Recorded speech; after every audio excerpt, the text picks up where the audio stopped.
All right, wonderful. Thank you all for joining us. We are going to get started. Welcome today to our virtual music department student panel at Walnut Hill School for the Arts. My name is Dempsey Schott, and I am an assistant director of admission here at Walnut Hill. I am also an alum and a member of the class of 2014. I am joined by four current music students who will be introducing themselves to you in just a moment. During this webinar, I will be asking our wonderful panelists questions about their experience in the music program. If you have any questions during our time together, please feel free to drop them in the Q&A box at the bottom of your screen in the Zoom toolbar. This webinar will be recorded. I would love to move on and introduce our panelists. Panelists, can you please tell everyone your name, grade, major, hometown, instrument, and where you're zooming in from today? Charlotte, you're at the top of my screen, so why don't we start with you?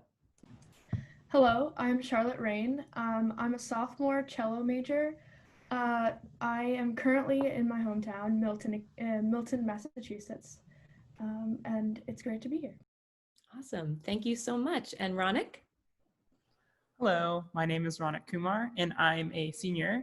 I play the violin, and I am currently in my hometown of Atlanta, Georgia. Awesome, thank you so much. Avery? Hi everyone, I'm Avery Paul. I'm a classical voice major and I'm also a senior, and I'm zooming in from my hometown, Fruita, Colorado. Wonderful, thank you. And last but not least, Anna. Hi everyone, my name is Anna. I'm a senior music major and I play the oboe.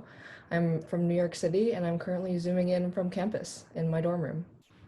Wonderful. Thank you so much. And thank you all for being here. I am also zooming in from campus from my office. So Anna and I are much closer than everyone else. But thank you again for your time. I know our students have very busy schedules, so I'm really excited to get the chance for them to share their Walnut Hill experiences with you.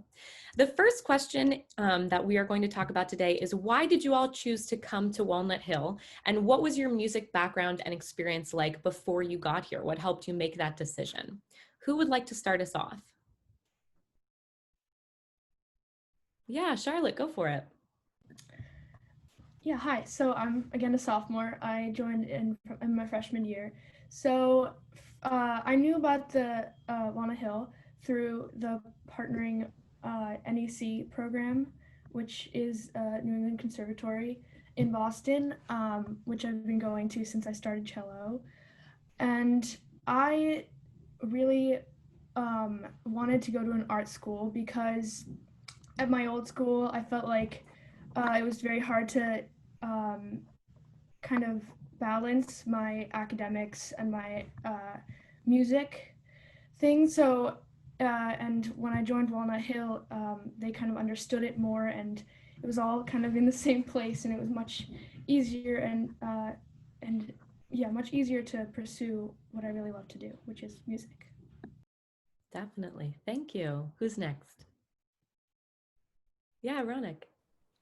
Yeah, so before coming to Walnut Hill, I picked up the violin when I was pretty young, and there are not that many great music options until start learning an instrument in my area. And there was maybe one teacher that like a lot of like the most serious violinists really wanted to study with. And she had to suddenly retire. And that was pretty much like a turning point for me because I was at a summer program during that time period. And I had a couple of friends from the Northeast tell me about this place, Walnut Hill. And I thought it was so cool how it was partnered with New England Conservatory, because like being from Georgia, like I've never really been to a conservatory before or had opportunities to see such amazing violinists and professors, and to see that I had an opportunity to study with one of my dream professors I'd want to study with in college. It was really, really cool to maybe see if I had a chance there. And I auditioned and I got into a studio and I got into Walnut Hill, and I was super, super excited, and I decided I wanted to move. So yeah, and I'm really grateful that I am there right now because I got so many amazing opportunities and being embraced in NEC.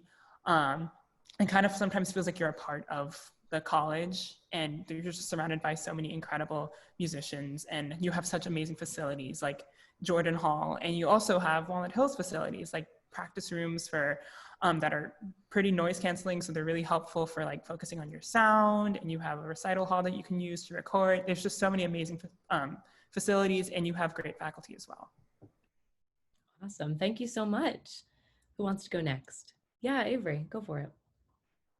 All right. I kind of have that stereotypical like small town America finds big city kind of story. I went to this gigantic public high school for my freshman and sophomore year, and I was like in the top of the marching band. I was in the top symphony, the top choir, and like I had played every role there was to play in the theater. I had studied with like every voice teacher in the valley, and it wasn't enough for me.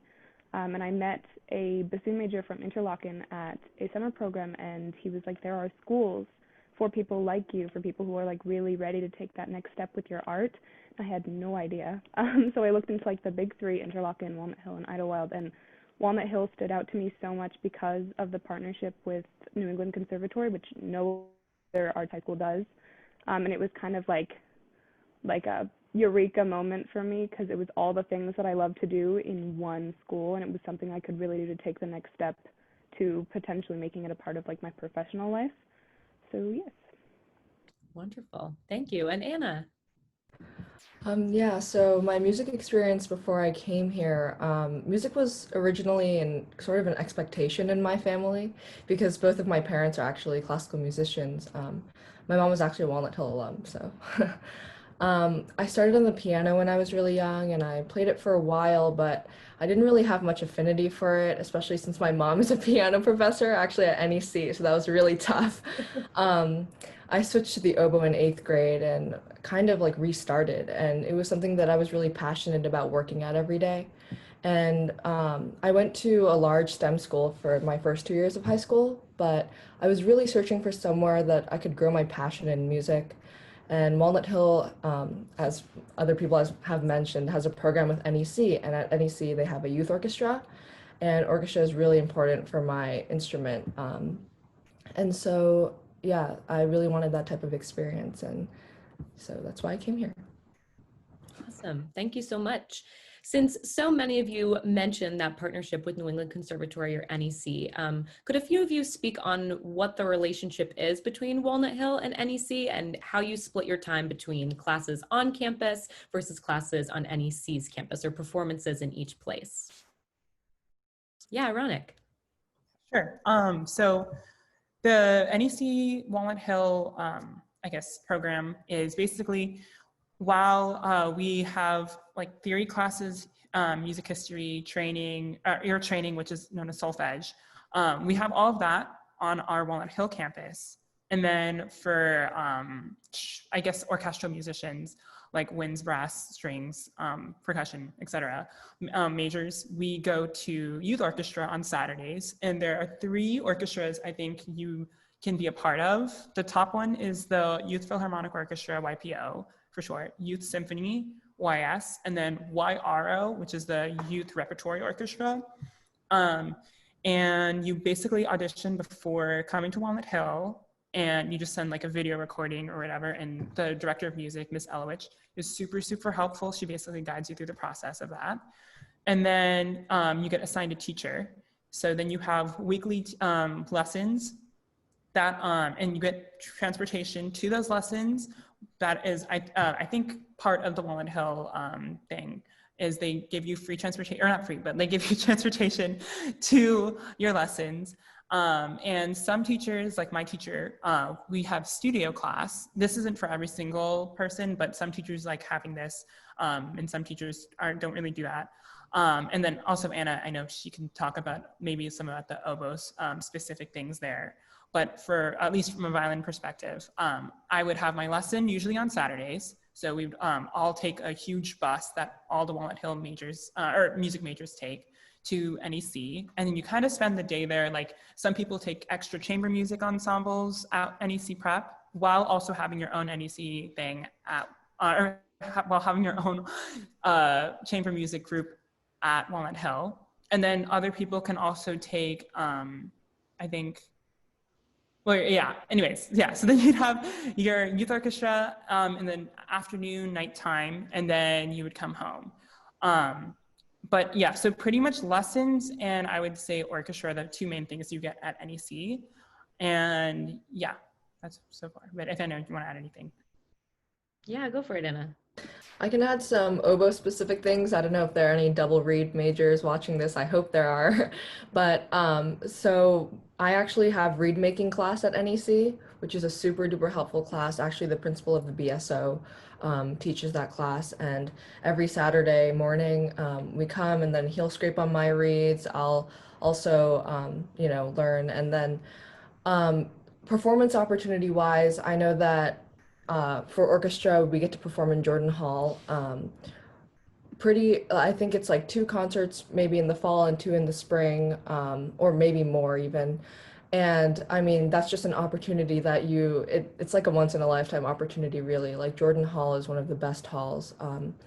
And for chamber music, you can take chamber music at NEC pre-college if you want to. You are probably required to take chamber music here on campus. And so we do have chamber performances, usually twice a year, one in December and one in the spring. Um, yeah, so Great, thank you. And Avery, did you want to add from a voice standpoint? Yes, sure.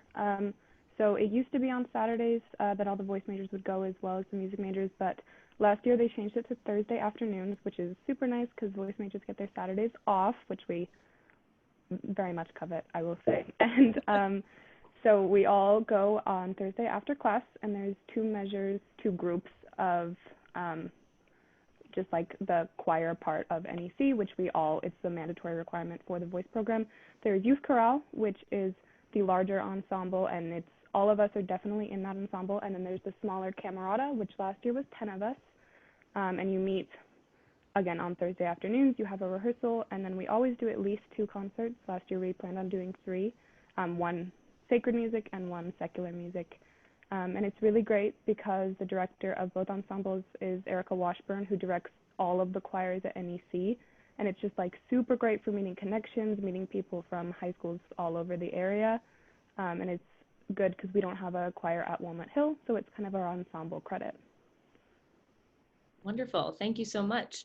I would just reiterate some of the things that you guys mentioned, which is that definitely whenever your lesson or Saturday or Thursday commitments are at NEC, Walnut Hill makes sure that each student gets to NEC. You are not responsible for figuring out transportation on your own. We provide that for you.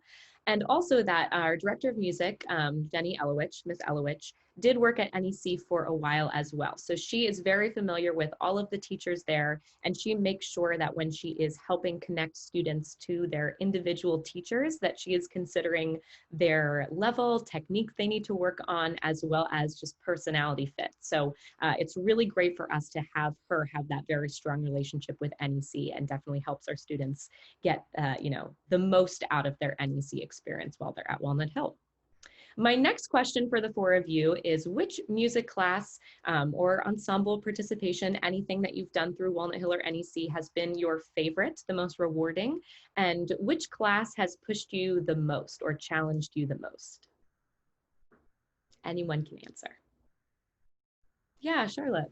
Yeah, so I take just the regular theory class and solfege, and I've taken them both years that I've been here. So it's not an overwhelming amount of work, but for since I didn't really know any theory or solfege before I came to Walnut Hill, I started basically from scratch, and the faculty we have is amazing, and I think that it's not. I think that you can learn a lot even if you don't really know anything. And homework-wise, it's probably less than, for me, it was less than my academics, but it's mostly kind of studying. Generally, if anyone wants to add on, I don't have much to say about this. Yeah, great. Thank you. Ronak, go for it. Yeah, I would say the most rewarding class that I've done was solfege. Since I'm a violinist, I hate like singing. Like I'm so scared of like I have a horrible voice. Like I should not be a vocal major at all. But and I was really intimidated at first when I like heard like, oh, I have to do ear training, like it's solfege, like, oh, that's so scary. And it just seemed so like hard for me. Because like like intonation is always a hard thing to do, and then B, also putting like words to like I guess certain note values that are always just known as like just like their normal like names like EFG ABC blah blah blah. So that was I guess pretty hard because sight singing also is like it's hard to do. But yeah, so I was put into a like the very first beginning level because I butchered they have like a placement thing. It's like super low stress. Like it's really easy just to see how like much you know in theory, and also I think in basically all of your arts classes when you first move, because I came as a junior. And I was placed in theory one, or not theory one, sorry, I was placed in solfege one. And the Mr. Brown, he's like one of my favorite music teachers ever. He's super sweet, super funny like guy. He just makes everyone feel really welcome. There's no like competitiveness or anything in the class. It's a really nice environment to learn. And we basically just learned we learned solfege through like our books, and he would teach us and everything. And yeah, it kind of opened a whole like other part of me now. And I think with my music, I've just improved so much with ear training. I never thought like, why do I have to sing these notes? Like, what is this going to do for me? Blah, blah, blah, blah, blah, blah. But it's really helped me with my musical phrasing and just kind of with my whole sense of pitch and everything. And I'm really happy I took it. And also, nice thing is with Walnut Hills arts classes is they follow the exact same curriculum that NEC and I think a lot of conservatory and music schools follow. So the book Donheuser for solfege is used at every major conservatory. So you're basically getting ahead. So when you get to those, if you choose to go to music school, you basically already are ahead, and you can maybe test out at some of the classes, because like we have all the way up to solfege 5. Our music theory is up to 3 years of music, or 4 years of music theory. So there's so many options for that, which is really nice, because then when you're at music school, you're not as stressed and you don't have as many things to worry about, and you can focus more on your instrument. So I think that was a great thing. I think the most challenging class for me was probably like in the music curriculum was probably music theory, because theory is very complex for me. I always struggled with theory because it just hurt my brain.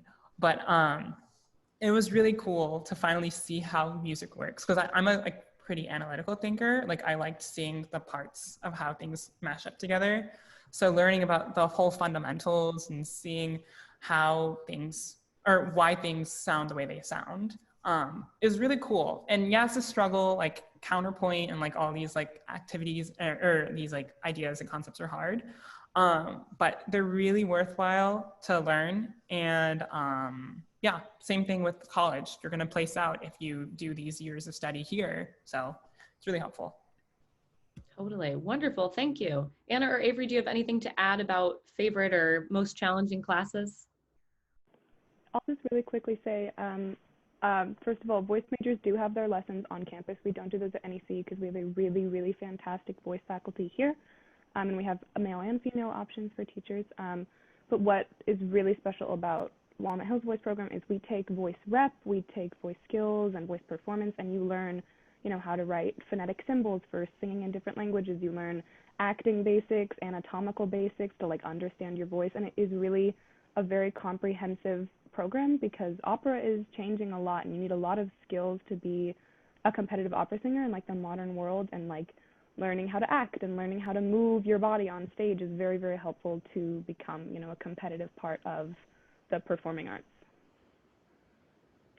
Awesome. Thank you so much. We're starting to get some questions about performances. So I was hoping you guys could talk about all the different types of performances that happen both on Walnut Hills campus and at NEC. I know we've touched a little bit on it, but just to really lay out all the different performance opportunities that you have throughout the 4 years would be, I think, very helpful for our viewers. Does anyone want to tackle that?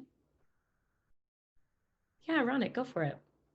Yeah, so we have a lot of the nice thing is like you kind of just like there's first your standard like set amount that you have, and then there's also like an informal one that you can create as many as you want. So for like the formal amount, like that's like in the calendar basically, you have I think 4 chamber music concerts. Like, but there's basically 2 ensembles, but there's 4 chamber music on concerts just to split up one semester of ensembles. So it's not just like one 3-hour-long concert, but one and a half, and then another hour-and-a-half concert for at least for music majors. And then I'm sure Avery can talk about like the vocal stuff. So yeah, so that's for the chamber music. And then for orchestra, last year was supposed to be a special one because I think it's usually 4. I think it's usually 3, like a winter, spring, and summer, or fall, spring, and summer concerts. But last year we had an extra one because NEC had this really cool performance series for Clara Schumann for her, I think 200th birthday, whatever. So we had an extra performance in that. But yeah, so those are your like fixed performances.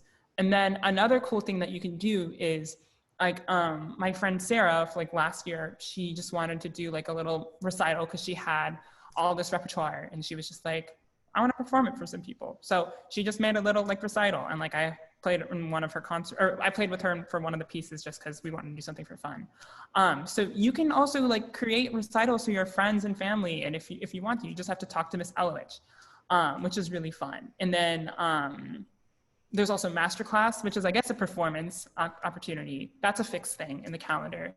You have incredible faculty. Like we had Robert McDonald from Curtis. Like he's one of the most famous piano professors in the world. Just come give a masterclass, which was super cool. And and honestly, the nice thing is like right now in the Zoom world is like distance doesn't matter. So we just had a masterclass with someone who teaches at the Tianjin Juilliard School in China. So like there's a lot of cool opportunities. And even then, like when we're in person, people do travel and come from different parts of the country for masterclasses. So that's a really cool thing. But yeah. Yeah, Charlotte, did you want to add something? Just quickly before Avery talks about the voice. For composition majors, I've seen it from my perspective. So the way that they perform their pieces are that they ask other music majors to volunteer to play their piece, and you just have a couple of rehearsals and then you perform it in a composition major performance, and it's really fun to see. And sometimes faculty perform for you, and it's really fun. I'm not sure how many times. I think twice, right? Or a couple of times a year. The composition majors are able to perform their pieces with other music majors, and it's really nice to see the different concentrations kind of come together and create music. So yeah. Avery? Thank you so much for adding that. Yeah, it's important. We don't have a composition major represented here today, so I appreciate you adding that in. Avery, did you want to talk about voice performances? Sure, yeah. So our first recitals are fall and winter, and we always do group recitals, so every voice major performs one piece, and then traditionally we do a group piece at the end. The October recital is kind of, the parents say they always see the most growth at that one, which is so cool.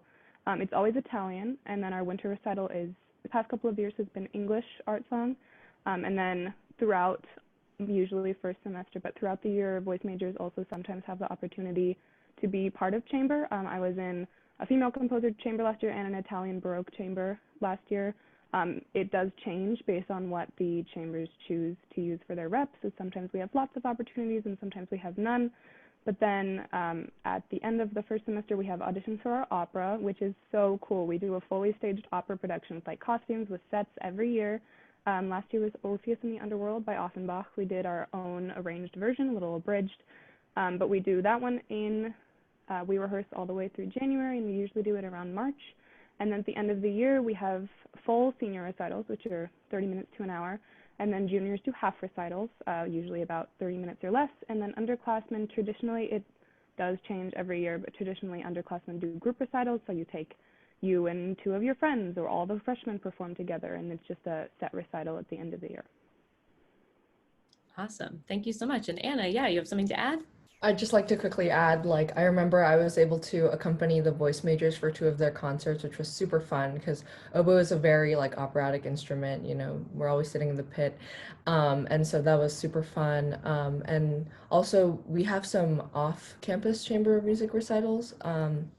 I remember a couple of us went to this historical house in Jamaica Plains and we got to dress up in these costumes and kind of play these Baroque pieces, which was super cool. So yeah.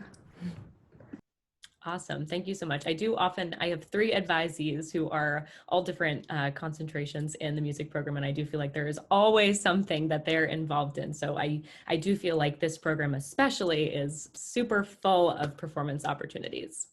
We do have a question that is specifically for Avery about transferring from a large public school to a small boarding school in the middle of high school, but I'm hoping the other three of you can also speak on sort of what it was like to transition halfway through high school or for Charlotte to come into Walnut Hill as a freshman and what those experiences were like. So Avery, why don't you start us off? Sure. So my school was ginormous and underfunded, so I would have like 45 people in my math class, and it was ridiculous. So Walnut Hill was really cool because there is quite literally 7 people in my French class right now, and it's like such a personal experience between like you and the teachers actually care about what they're doing. And like my like sophomore year, my biology teacher was the football coach, and we watched movies in biology class every day. So Walnut Hill, it was really, really great because we have, you know, like really set courses and the teachers actually care about what they're doing. I will say it was a little challenging to move over from a pretty rigorous schedule because I was taking 9 classes a day and many AP classes. And then when I got to Walnut Hill, it was like such a focused environment for both arts and academics. So I kind of felt like I wasn't doing enough at first. But then I realized like you have arts classes for grades and you have both academics, and they really are very focused classes that they have a lot of expectations for you, and when you really apply yourself you do very well. And then the transcripts are nice because they really make sure you have what you need to graduate, even if they have to work around your schedule a little bit. I had to take some different history classes to make sure I got all my graduation credits, but it really does work out. It's very strange seeing like huge like 1,000 people graduating class to 300 people total, but it really does work out, and they really, really work with you to create a schedule that works for you. Awesome. Thank you. And Veronica or Anna, did you want to add anything about transferring halfway through high school? Yeah, go for it. Yeah, sure. I mean, kind of what Avery said. But yeah, basically junior year is probably the easiest year to transfer in to Walnut Hill because it is the most common, actually, I think. My advisor, Mr. Polino, was telling me about this. But yeah, there's so many new juniors. So coming in junior year kind of didn't feel that weird because since so many kids were new, like it didn't feel like, I felt like more like I was a freshman rather than a bystander coming into a new school, just being like, whoa, what's this? And there's a lot of orientation activities, and and since like Walnut Hill is such a close-knit community, like everyone knows everyone, like everyone is so sweet to each other. You see someone in the dining hall, you say hey, you're just walking by. Like it's a warm environment. So it's really not too bad. Of course, like with Zoom and everything is a little bit harder because that stuff is not as easy to do over a screen. But next year, with hopefully, knock on wood, with the vaccines and everything, it should be a normal year. But yeah, I wouldn't be too worried about it. Like I was nervous. Like I moved like 1,000 miles away from home into a completely different part of the country, and Avery flew like even farther away. She was from the entire other side of the country. And some kids come from like Hong Kong, Singapore, and they're like, it's hard. Yeah, of course. And we try to make that as easy as possible to like, I guess, meld together into a community. And there's a lot of diversity in the school. So you will find someone that if you really need to talk to someone and just be like listen, like I'm having a hard time. There's so many great opportunities. Like there's, the diversity is great. So you will find someone who is like you. And even the faculty are also super, super sweet. Even if like you don't have anyone else you really feel comfortable talking to, they'll take care of you. So don't worry about transferring in. Awesome. Thank you. And Anna, did you have your hand up? Do you have something to add? Yeah, I was just going to say I also came in junior year from like a very large public high school in New York. And it was a big change, and but I have to say, like, because I was a boarding student, you get to know the people a lot quicker than you would at a regular school. And I remember even like Avery and I, like, we had E-list together, which is basically a night practicing session, and our rooms were like right next to each other. We had so much fun, and we got to know each other like really quickly, like even by like the end of October, which normally wouldn't happen at any different school. Also, I have to say, like, coming from a very like academically based school, I was like, oh, is this going to be like completely music and like, you know, are my academics not going to be taken care of? But that's definitely not the case. Like I write like Walnut Hill, I have to say, especially the humanities program was like pretty challenging for me. And yeah, I have to say like the academic side of things are being taken care of really well as well. So, yeah. Awesome. Thank you. And Charlotte, would you be willing to speak a little bit on your experiences coming in as a ninth grader, as a new freshman, and what that was like? Of course. So, yeah, I came from a like medium-sized school. It wasn't too large, but I lived pretty far away from it, so I really didn't have much else that I did. I had my academics for most of the day, and I had sports, and then I went home and practiced. So I didn't really have much time to like form like a social life or anything. But I think when I came to Walnut Hill, I'm a boarder because I live pretty far away, but still in Massachusetts. But I think that when I came there, I was kind of surprised because like I'd have dinner there. I'd see like I'd sit with my classmates at dinner, and the dorm parents were also there and really nice, and their little kids were running around, and we it's just a very nice tight like it's just a very cozy community when I came there. And I mean the academics at first I was like I only have 3 classes, what is this? But like it was more usual once I kind of got into the groove of it after orientation and introductions and icebreakers and whatnot. And my schedule kind of started filling up normally and everything like rehearsals started going and everything started kind of moving. Um, yeah, I think it's a really nice balance. Awesome, thank you. And for those watching who might not be aware, Walnut Hill typically operates on a semester schedule. So instead of having your chemistry class for the entire length of the year, you're having longer chemistry classes every single day for a semester. It's a little bit different this year since we are doing a hybrid model. So we're on a quarter system, which we don't necessarily need to get into, but so your academic classes do switch over at the halfway point in the year, which is why Charlotte was taking 3 classes. Yes, Veronica, did you want to add to that? Yeah, just about the schedule. Yeah. Yeah, so it's like, yeah, you may have only 3 academic classes, but you are so, so, so busy, but in a good way. It's not overwhelming. I mean, sometimes it can be, but that's normal high school, but like it is, I miss it. Like you are just so like on your feet. At least for myself, I was like, I had my classes in the morning. And then after that, I would quickly go to the, like I would in my blocks, I would try to fit in practice times, and then I like run over to practice rooms. And then after that, I would get lunch with my friends. It's just like you have like, it's kind of like you're basically an adult. You're an adult, but you're also not an adult. Like you're treated like you have to be really independent. You have to plan your schedule out, which is I think a really good life skill. You can make it as intense as you want it to be. Like if you don't feel like today you can do 3 to 4 hours of practice because you're having a lot of schoolwork and you just need to take a little bit of a rest and maybe want to watch Netflix in your room instead of practicing for an hour. Some people can do, like you can do that. Like I've had days like that. If you have a recital coming up and you want to really prepare, like you need to put 4 or 5 hours of practice into that day, you have time for that. And then also going to Boston, like that's my favorite thing about Walnut Hill. It's how close it is to Boston. It is awesome. The train is a 5 to 10 minute walk.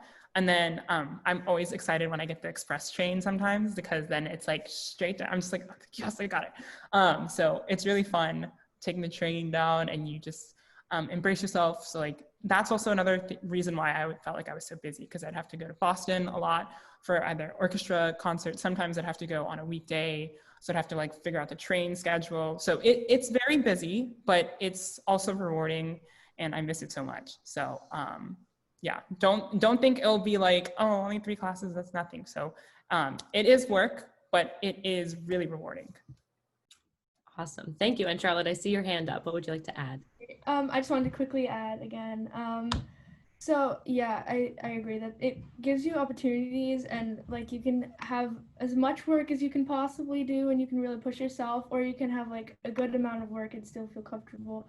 But it's really your preference. And like if I know that it can be overwhelming, and like especially if you're new to high school and you're like, it's a lot, and you're trying to push yourself. This happened to me. I mean, I just think that it's such a great school here because they have so much support. It's just like there's always someone to talk to on campus. If you're a day student or if you're a boarder, it's always really nice to kind of like it. You never really feel like you're completely overwhelmed and you can't do anything. Also, with having too many performances or like going places, or even if you're having so many academics and you can't really figure out what to do first, if you have to practice in the evening or do your homework first or whatnot, the teachers are really understanding because it's an art school, and always are happy to give you extra time to work on your arts and stuff. um, so yeah, I don't know. Awesome. Thank you. I feel like we're kind of creeping into this question, so I'm just going to ask it. For our viewers at home, how many hours a week do you guys all spend practicing? How many hours are you sort of advised or encouraged to practice? And can you explain a little bit how it works to figure out where in your schedule to practice and how practice rooms work? Who wants to start to tackle all of those sort of the practicing basics? Yeah, Anna, I saw your hand first. So we have practice rooms here, and you can use them whenever you want. Sometimes I'd even like practice in the morning before I went to my academic classes. Um, and then you get a block at night from 8 to 10 p.m. And this is sort of like a music major thing. So we're unique in the sense where we get assigned a practice room at night that if you want, you can use. You don't always have to go. And it's 2 hours, which is a really good chunk of time. I remember I was really productive during those 2 hours. And then I think it really depends kind of for each person how much you practice. Me personally, I'd say like I always aim for at least like 2 hours. But with my instrument, I know maybe for pianists that sounds like really little. I know pianists that are at the piano for like 12 hours a day. But of course, because I played woodwind instrument, it's very physically demanding, and a lot of my time is dedicated to making reeds and not actually practicing my instrument. And so um, yeah, I'd say that's about how much time I spend, and that's sort of how it works around here. Awesome. Thank you. Avery, I saw your hand initially. Did you want to add to that? Yeah, so you can reserve practice rooms. We can reserve them for a set amount of time every day, but you can usually find an open practice room throughout the day, even if you haven't reserved it. And then we also have that night practice room that's always reserved for you. Depending on your grade, you get different amounts of days per week that you're allowed to go to that evening list or E-list for practice. I will say for voice, we have this was kind of the first year, I guess, my first year at Walnut Hill, where I was really taught the benefits of silent practice, because as a voice major, you really want to get quality time when you are singing, because vocal fatigue, it's a real thing, and you can do some serious damage to your voice if you're singing for long periods of time with improper technique. So we do a ton of emphasis on like language and exactly the pronunciations and really good like diaphragm basis and like, proprioception throughout your body. So we do a really big emphasis. We have a whole class on diction and voice rep about language specifically, and it's very, very important that when I'm in the practice room, I do an hour to 2 hours of focused singing, and then the rest of my time is really like, this is how I form this vowel, this is how I'm going to, put my larynx in this position, and this is how I want my like nasality to sound with this pitch. And it's a lot of like very directed practice, and I kind of learned a better way to practice since coming to Walnut Hill, and it's been very, very beneficial. Awesome. Thank you. Yeah, Charlotte. Yeah, so again, I'm a cello major, so I just wanted to say personally, I usually practiced um, a couple hours. It really varied if I had E-list that night, or you get more E-list nights. The upperclassmen usually have seniority over the E-list, but like I I got at least like 2 hours of time to practice every day, and if I didn't really feel like if I had a lot of assignments or if I had a test, then I'd practice a little less and kind of use that time for academics. Or if I just wanted to hang out with my friends on a Friday night, I would just do that. But there's enough time if anyone wants to add like what exact like amount of practice they got in or. Yeah, Ronick, go for it. Yeah, so I guess practicing for me, it varies. Like some days I feel super, super like, oh, this is what I need to get done. Like, and then other days I'm just like, maybe this isn't the best day for me right now. Maybe I need to work on other things or just relax a little bit. But it is like with Walnut Hill, since it's such a flexible calendar, it's really like you should easily get, like if you really need to practice like 6 or 7 hours, you really could. I personally don't want to do that, but yeah, so if you need that practice time, because I know like some the pianists are like Anna was saying, they're like crazy because like piano, it's probably like not as physically demanding as other instruments. It's like very natural, so you can put that work in without doing like physical harm to your own body. But yeah, so I would say like on a good day, I'd get like 3 or 4 hours in. And the nice thing is there's so many like open blocks between your schedules. Like you have your chunk of music classes, or you have your chunk of academic classes in the morning. And then you have a couple, like you'll have like an hour here to do some work or practice. And you have your, let's say your theory class. Then you have another hour here, and then you have your chamber music coaching. You have another hour here, and then you have dinner, and then you have E-list. So it's so easy to put in so much practice, but not feel like you're overwhelmed because you just have so many not hour chunks, you have like a couple hour chunks to like spread it out, and it's like really easy to get a lot of work done without feeling overwhelmed and really exhausted. Another cool thing, I think with NEC prep for me, because like I never had like a conservatory to like look at, you can use the practice rooms at NEC. So like on Saturdays, if I want to practice, I can go to the NEC practice rooms, or even on weekdays when I have like a lesson with my professor, I get to be in the practice rooms warming up, and then I get to see like my dream violinists. Like there's so many amazing violinists that I idolize at NEC, and like it's so cool to be like warming up just next to like Subin Lee, and you're like, oh my gosh. So that's really cool, and it's really inspiring. So yeah. Awesome. Thank you. I know the four of you are boarding students, but I'm hoping just one of you can tackle sort of what a day in the life difference is between a boarding student and a day student, because I know all of you have friends who are day students in the program. So does someone want to tackle that? Charlotte, go for it. Yeah, so I don't live that far away from school, so I can well, okay. So I'm a boarding student, and we don't go home at night, but the day students kind of can go home whenever their classes are done. They can even go after dinner. Like you can stay however long you have to at the school.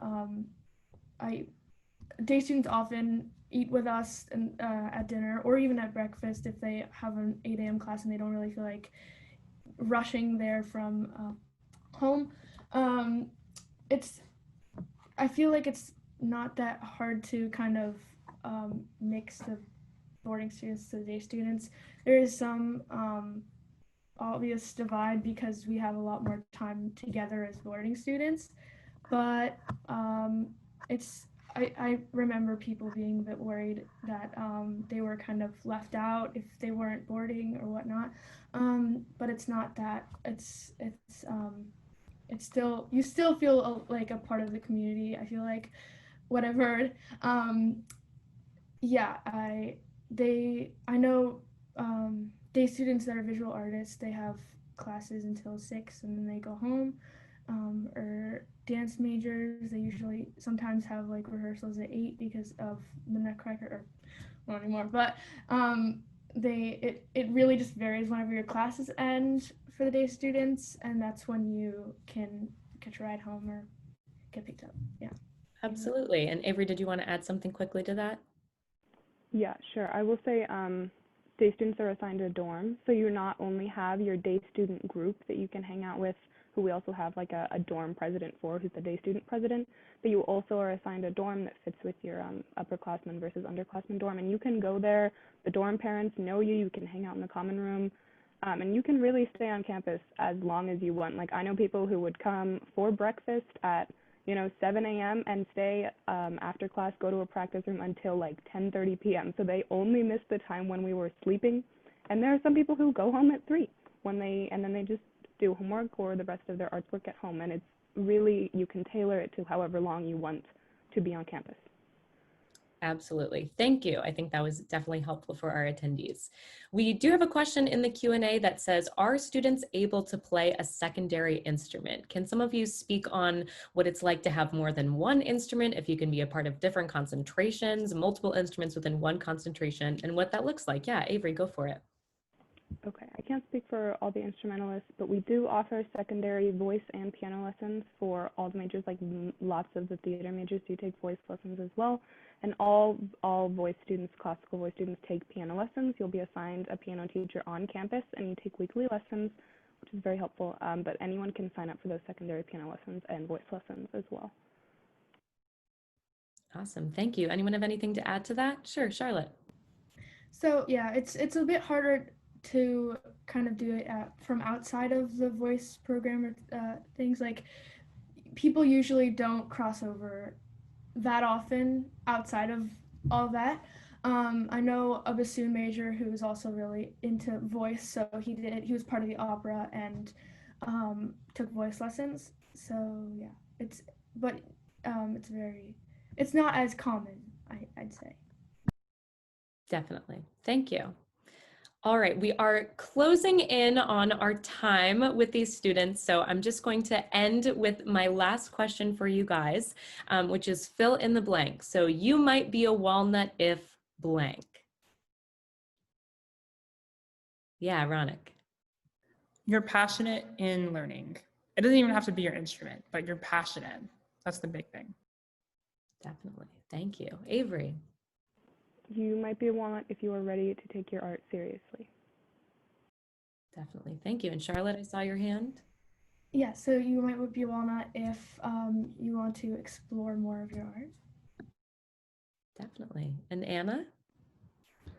You might be a walnut if you are looking for a nurturing environment that really cares about each and every individual. Awesome. Thank you all so much. I know you, again, you have busy schedules, so we really appreciate you taking the time. And thank you to all of our attendees. We loved spending this hour with you. Please make sure to reach out to admissions if there are any questions you didn't get to ask or get answered during this short time that we had. If you'd like to speak with a music student who's within a concentration that wasn't represented here, we can help you do that as well. I would also just like to plug, we are going to have a few sessions with Ms. Elowich, the director of the program, admissions, and the department chair for each different concentration. So we'll be sending out more information about how to register for these events, but just so they're on your radar and your calendar, they're all at 7 o'clock. December 1st will be voice and composition. December 2nd at 7 will be the jazz program. December 7th at 7 will be strings, and December 8th at 7 will be wind and brass instruments. So more information to come in your emails about that, but we would love to see you at those events as well. And make sure to check out our virtual open house on our website. There's tons of good content up there as well, including virtual tours and tips and tricks videos from Ms. Elowich about your audition video. Thank you again to the students. We so appreciate your time, and I hope everyone has a wonderful rest of their week.